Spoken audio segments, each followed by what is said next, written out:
आज भी देख रहा है, विपक्ष में कुछ भी तय नहीं है। मैं इस पर कमेंट नहीं करना चाहता था। कुछ भी तय है, नंबर, सीट, जो एक स्थिति है उसमें, इसलिए उन लोगों को पता है। इस पार्टी में जो भी निर्णय होता है नीतीश कुमार जी के कंसेंट, उनके विचार के बाद ही होता है। नमस्कार, मैं शिव और आप देख रहे हैं आर्यन खबर। देखिए, एनडीए में सब कुछ ठीक नहीं है, ऐसा उपेंद्र कुशवाहा कहते हुए नजर आ रहे थे। लेकिन वहीं जदयू के राष्ट्रीय कार्यकारिणी के अध्यक्ष संजय झा ने कहा है कि नहीं, सब कुछ ठीक है और उपेंद्र कुशवाहा भी ठीक है, एनडीए के साथ है।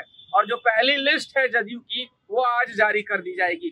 हालांकि बीजेपी की तरफ से कल ही ये लिस्ट जारी कर दी गई थी। 71 प्रत्याशियों को मैदान में उतार दिया गया है।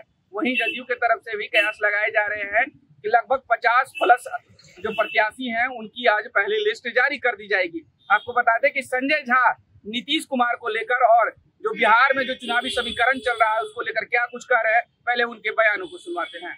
अब आप सोचिए, नीतीश कुमार जी ने शायद टाइम एंड अगेन, मुझे लगता है 10 बार ये बात स्पष्ट कहा है और खुले मन से कहा है, ये अब संभव नहीं है, बार बार कहा है।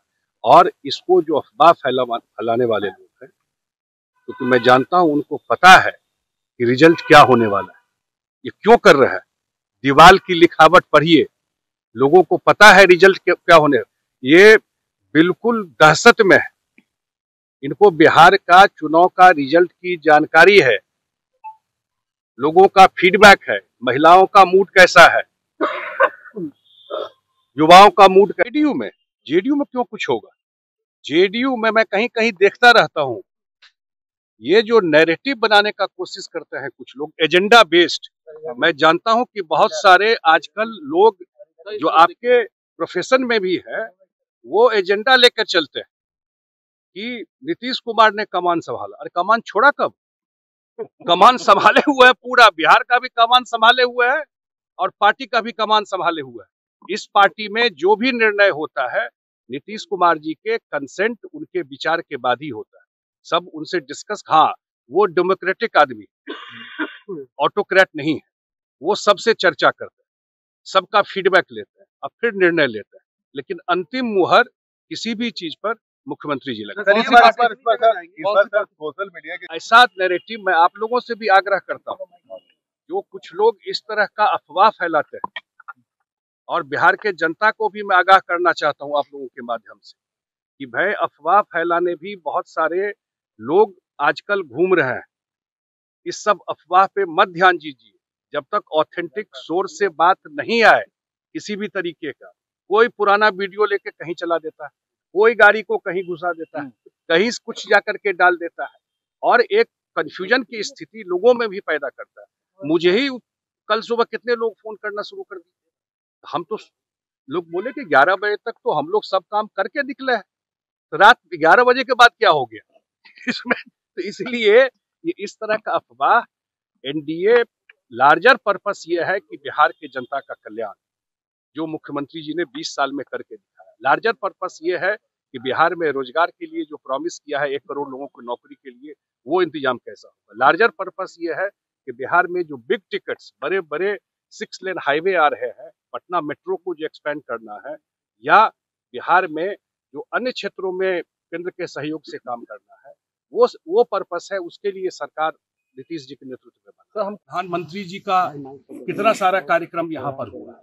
मुख्यमंत्री जी प्रगति यात्रा से लेके लगातार, जो लास्ट डे जिस दिन अनाउंसमेंट इलेक्शन का हुआ, उस दिन भी वो मुजफ्फरपुर के सकरा में थे। इसलिए लगातार सारा कार्यक्रम चल रहा है और मुझे लगता है कि पूरा एनडीए एक होकर के इतना डिसाइसिव मैंडेट आने वाला है, जो 2010 के मैंडेट को ही पार करेगा।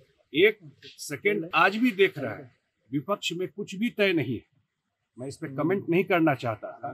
कुछ भी तय है, नंबर, सीट, जो एक स्थिति है उसमें, इसलिए उन लोगों को पता है कि रिजल्ट क्या होने वाला है। इसीलिए उपेंद्र मुख्यमंत्री कहीं और भी 2 जगह नॉमिनेशन में जा रहे हैं, कहीं और भी जाने का सेकंड फेज में वगैरह कुछ प्रोग्राम भी। हाँ, आगे तय होगा। अभी कल से उनका शुरुआत है यात्रा का, माने चुनावी यात्रा का, और आगे उनका अन्य जगह कार्यक्रम लगेगा उनका। फिर वो कैंप भी करते हैं, आप सब जानते हैं कि वो जब सीमांचल में या कोसी में जब उनका कार्यक्रम होता है, तो वहीं कैंप, मधेपुरा में कैंप करके वो पूरा वहाँ से कैंपेन करते हैं, तो वो सारा जो उनका ट्रेडिशनल रहा है पास्ट का, उनका उसी तरह से कैंपेन। सर उपेंद्र कुशवाहा जी को nothing is well in NDA, हालांकि वो अभी दिल्ली गए हैं, दिल्ली बुलाया गया। उपेंद्र कुशवाहा जी हम लोगों के महत्वपूर्ण सहयोगी हैं, बिल्कुल साथ है, और जब एक साथ रहते हैं अगर कोई कंफ्यूजन रहता है तो सब मिलकर उसको रिजॉल्व करें। Thank you sir, thank you, thank you. तो आपने साफ तरीके से संजय झा के उन बयानों को सुना जिसमें नीतीश कुमार को लेकर उन्होंने कहा कि नीतीश कुमार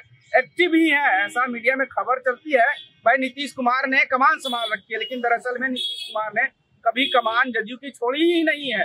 वो लगातार एनडीए को लेकर और जदयू को लेकर काम पर है, और आने वाले दिनों में बल्कि कहिए कल से वो चुनावी सभा में भी जाएंगे, और चुनावी बिगुल जो फूंक दिया गया है उसमें भी वो नीतीश कुमार उतर चुके हैं।